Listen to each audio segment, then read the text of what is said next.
History repeats itself. Empires that ruled through deception, greed, and suppression of truth have always collapsed. Britain is no exception. Look at the Roman Empire. It fell due to greed, corruption, and moral decay. The British Empire once controlled nations through colonization, but now it faces the same fate. Today, Britain is in decline, political chaos. Windsor Castle, once the symbol of British royalty and heritage, now echoes with Ramadan prayer.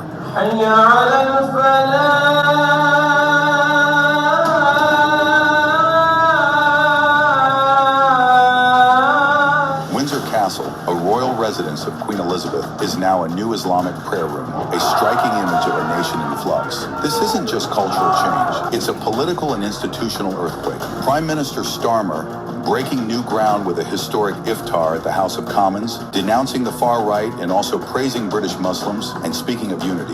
But let's be clear, this is not about unity. This is about a shift in power, a shift in influence, a shift in identity. Transforming UK into a new Islamic state. Look around. London, Birmingham, Manchester. The sights and sounds of Britain's past are fading, replaced by an undeniable Islamic presence. The Muslim population was 3.9 million in 2021, and by 2030, it's expected to reach 8.2%, a staggering doubling in just 2 decades. This isn't just demographic change. It's a cultural and political revolution happening in real time, and yet those in power remain silent. But while this transformation happens at home, where is Keir Starmer's focus? Ukraine, foreign aid, military involvement. He talks about Russia. He pledges billions for a war thousands of miles away. But he ignores the rise of Sharia law, the growing Islamic influence, and the rapid changes happening right on British soil. Is he blindly leading the UK into World War III while overlooking the real crisis at home? And while Starmer looks away, the UK's political leadership is undergoing a radical shift. More Muslim politicians are in power than ever before. And with this shift in leadership comes a shift in priorities. A significant percentage of Muslims in the UK rely on state support, free housing, welfare benefits, and government assistance. Many families, often with 3, 5, or even 8 children, receive taxpayer-funded accommodations. The burden on Britain's welfare system is mounting, yet very few politicians dare to ask the tough questions.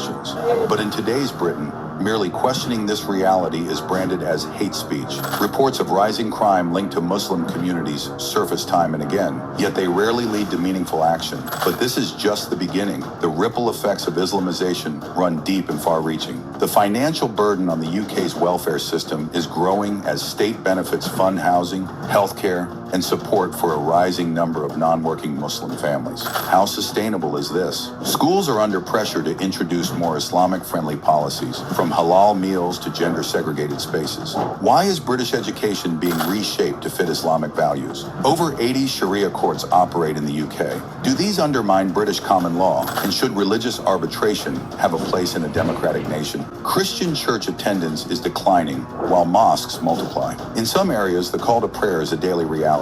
What does this mean for the UK's religious future? Reports of grooming gangs, honor-based violence, and rising crime spark public concern. Protests against mass immigration and Islamization are growing. Is the government addressing these issues or silencing critics? The United Kingdom stands at a crossroads. This is more than diversity. This is more than tolerance. This is a fundamental shift in Britain's identity. Economic crisis, UK GDP fell, services flatlined, and manufacturing declined. The NHS is collapsing, hospitals overcrowded, doctors striking. These are not just political crises, they are karmic consequences. The universe is sending warnings, but few are listening. What comes next?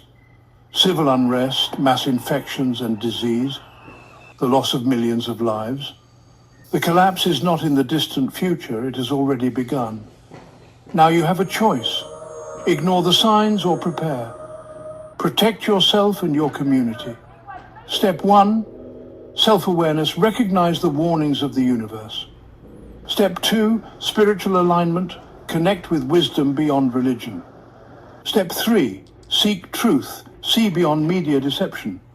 Step 4, strengthen community. Build alliances of honesty and justice. Step 5, survival knowledge. Prepare for healthcare. Step 6, sacred protection. Use ancient wisdom to shield yourself. Step 7, Service to humanity. Share knowledge instead of chasing personal gain. Those who prepare will thrive. Those who ignore the signs will suffer.